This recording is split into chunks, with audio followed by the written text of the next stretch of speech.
இன்றைக்கி ஆடி செவ்வாய்க்கிழமை செவ்வாய் பிள்ளையார்னு சொல்லுவாங்க, அம்மாயி கொழுக்கட்டைன்னு சொல்லுவாங்க. அம்மாயி கும்பிட்றது.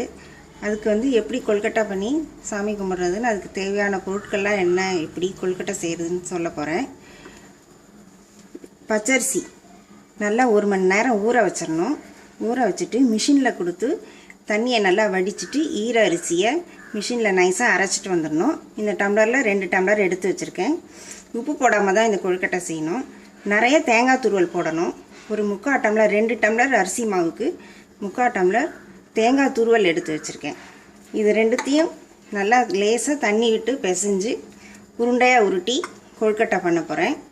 கொழுக்கட்டை செவ்வாய்க்கிழமை ராத்திரி 12 மணிக்கு ஜென்ஸ் இல்லாமல் ஆம்பளைங்க இல்லாமல் லேடிஸாக சேர்ந்து செய்கிற கொழுக்கட்டை. இது விதவிதமாக செய்வாங்க.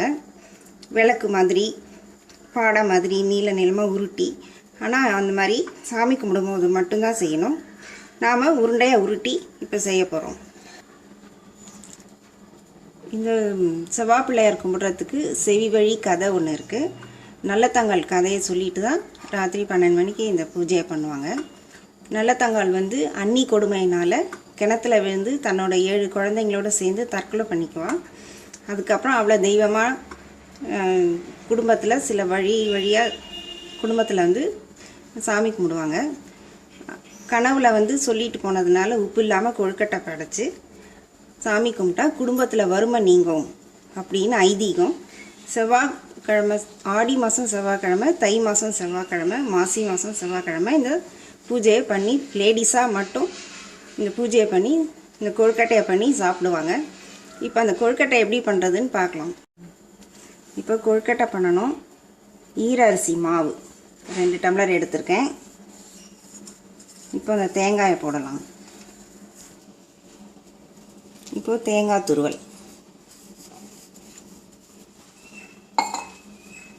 இந்த தேங்காயை இப்படி நல்லா பிசைஞ்சிட்டு அப்படியே மாவோடு சேர்த்து பிசைஞ்சு அதுலேயே கொஞ்சம் மாவுலேயும் ஈரத்தன்மை இருக்குது, இந்த தேங்காயிலையும் ஈரத்தன்மை இருக்குது. இப்படி நல்லா பிசைஞ்சிட்டு அதுக்கப்புறம் தேவையான லேசாக தண்ணி தெளித்து பிசையணும்.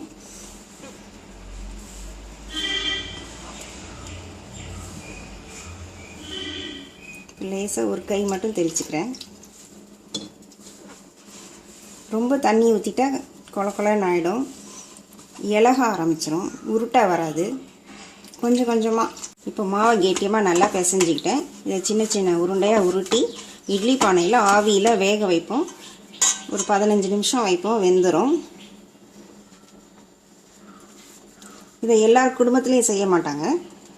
பரம்பரையாக பாட்டி வழியில் பரம்பரையாக சாமி கும்பிட்றவங்க மட்டும்தான் இந்த பூஜையை பண்ணுவாங்க.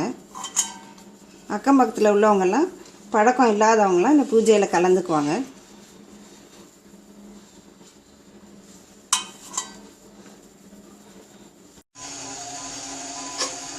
இப்போ சின்ன சின்னதாக உருட்டியாச்சு. இதை இட்லி பானையில் வச்சு வேக வச்சு எடுக்கலாம்.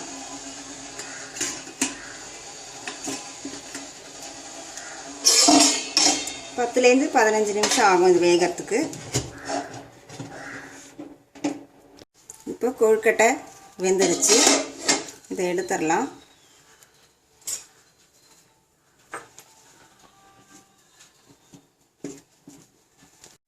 செவ்வாய் பிள்ளையார் பூஜை பண்ணுற அன்னைக்கு செய்கிற அம்மாயி கொழுக்கட்டை அப்படிங்கிற கொழுக்கட்டை ரெடி.